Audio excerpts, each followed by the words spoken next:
What role do you think soap operas have played in modern culture? But my question is particularly for women. Do you think that they have championed the cause of women over the years? Well, I certainly think that, yes, that has. But also, what I think is that I think the really good daytime serial soap reflects what's happening. And yes, we champion. I mean, that's certainly what we're trying to do when we want people to examine their prejudices and so on. But I also think that we do more than that. We reflect changes, too. You know, so, I mean, when Amy Tyler, Philip's mother, marched for Mothers March for Peace in 1970 on All My Children, certainly we were copying the marches that there had already been. Mm-hmm. You know, so it works both ways. Mm-hmm. Mm-hmm. How do you feel about the term soap opera? Oh, it's fine. It's a little sobriquet, and I don't mind it at all. We call it that now. Soaps, all the magazines, soap magazines. Mm-hmm. But still, the stigma isn't as great as it once was. Well, it isn't as great because I think we've proved. I mean, it no longer bothers me when I see the cliche that this was this. When I read the criticism now, well, it was a good play, but it was also a soap opera. Then I just say to myself, that critic hasn't watched them lately. Mm-hmm. But I'm sure you see your work in that in the way that term has been. Do you take personal pride in the fact that term is not as stigmatized anymore? Oh, well, yeah. Well, I'm not just pride, but it doesn't bother me anymore. Uh-huh. Uh-huh. Do you think that daytime that are more daring? Daytime programs are more daring even today than prime time? Oh, I don't know about that. No, Uh-huh. No, not. I'm sorry. I thought you meant that in the past. No, not the nighttime. Mm-hmm. Certainly, we would not do on all. I can't speak for the other shows, but on One Life for All My Children, we would not do what one sees on NYPD Blue.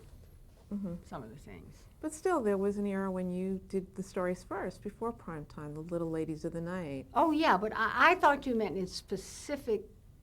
Oh, in terms of graphic, being graphic. Yeah, right, no. Oh, yes. We've done, absolutely, we've done them first. Mm-hmm. But I think with sometimes a little more restraint. Mm-hmm. And I think that because at nighttime, it has to move faster, it has to be more startling, it has to get the attention faster. Mm-hmm. How would you like to be remembered? As a good grandmother and mother. You mean professionally?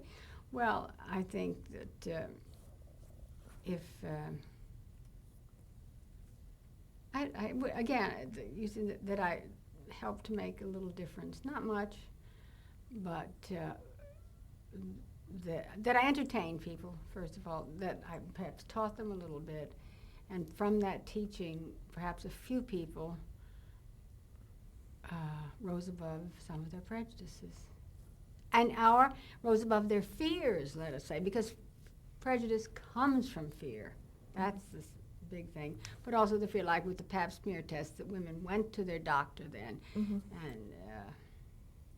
And the same thing that we've done with AIDS and child abuse and the drugs and all of that. So do you think that television is probably the greatest teaching tool, one of the greatest teaching tools in our culture? Oh, I think it can be because it reaches the greatest number of people. Mm-hmm.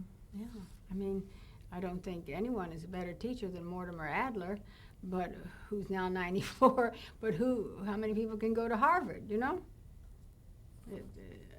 And to be able to teach while entertaining is, I think, the big thing to accomplish. Right, okay. Now we're going to have some comments. If you could just make some comments, mm-hmm.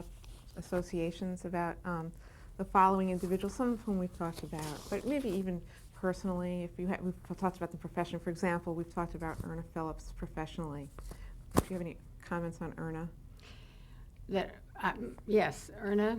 A lot of people think Erna was very difficult, but I don't think they would think that today. She was a woman ahead of her time, and to me, she could be tough and drive a bargain and get what she wanted, but she was totally honest and kind to me.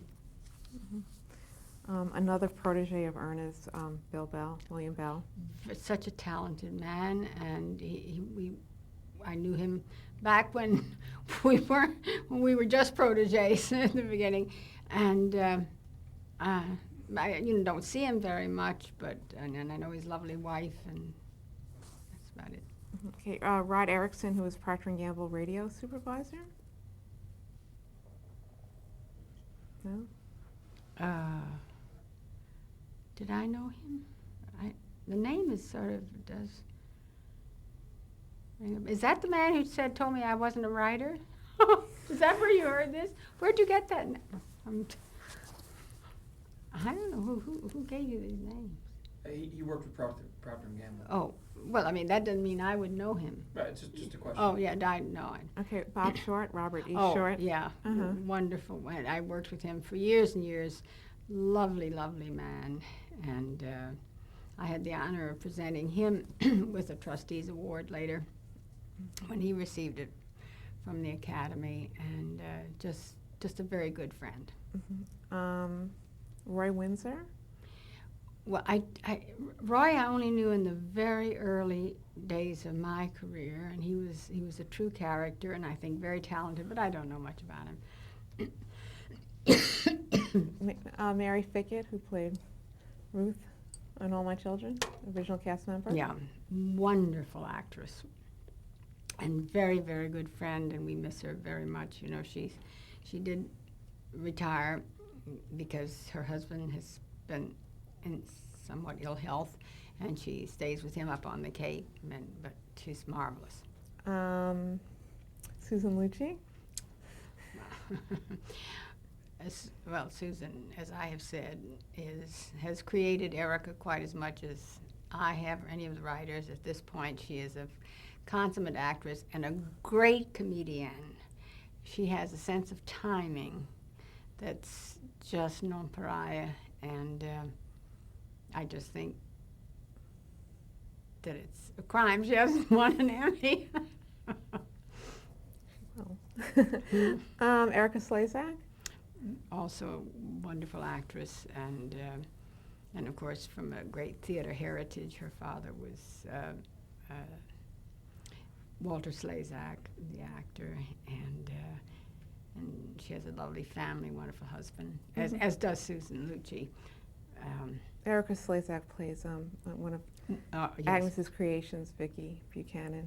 Victoria Lord Buchanan on One Life to Live. Victoria Riley. Excuse Victoria me. Lord Riley. I know, this is what they have. Robin Strasser, who you worked with on Another World and on All My Children. Rachel. Yes, on Another World, and she's just again a great actress and wonderful person. Again, I don't get to see her, well, not as much as I do Susan, but I have such admiration and respect for her talent. Eileen Fulton, who you wrote for many years on As the World Turns. She played Lisa. Yeah, well, I didn't write many years, for that. It was just about 3 years. It was, but she's just a terrific actress too. Again, not a personal friend, but I certainly admire her. Don Hastings, who plays Bob Hughes on As the World Turns. I admire his work. I really don't know him though. Doris Quinlan, who was the first producer of One Life to Live. Right. Yeah, very talented woman. Okay. The late Gordon Russell, who was the head writer of One Life to Live in the 70s. Quinlan is also the late Doris Quinlan, I didn't know that. Yeah. Gordon Russell, he was a dear friend. One of the funniest men I've ever known, and I guess we had the same sense of humor, and he died very prematurely, I feel, but always kept his laugh to the end. And I visited him with his wife just a couple of days before he died, and a big talent. Okay, Ruth Warwick, who plays Phoebe Tyler in All My Children. Yeah. An institution, an icon. There's no one else like Ruthie. And what can I say? I mean, she is as much All My Children as Susan Lucci is. You know, I mean, she's one of the original cast members, and I love her. The late Douglas Moreland. Oh, he was a great friend, a great writer, and man of great compassion and wit. We all miss him very, very much. You worked with Barbara Essenston in co-creating The City? Well, yes, I guess you'd say that. Uh-huh. Are you asking me about her? I mean, very nice person, yeah. Uh-huh. And, of course, your husband, Robert Nixon. Yeah, well, you know, we were a team. And because I'm creative, but I can hardly add two and two. I have dyslexia of numbers, and he used to beg me not to even try to balance my checkbook. But no, so we were such a team because, you know, the first 5 years of each show we had to package and produce them. And so he took over all of that off my shoulders. But more than that, our home life and our family came first. And we had 4 wonderful children and 8 wonderful grandchildren now. And we just lost him not quite a year ago. And he was, well, someone said he was the finest gentleman. Dan Wakefield said he was the finest gentleman I've ever known, and I think Dan was right. Okay, thank you so much, Agnes. Thank you.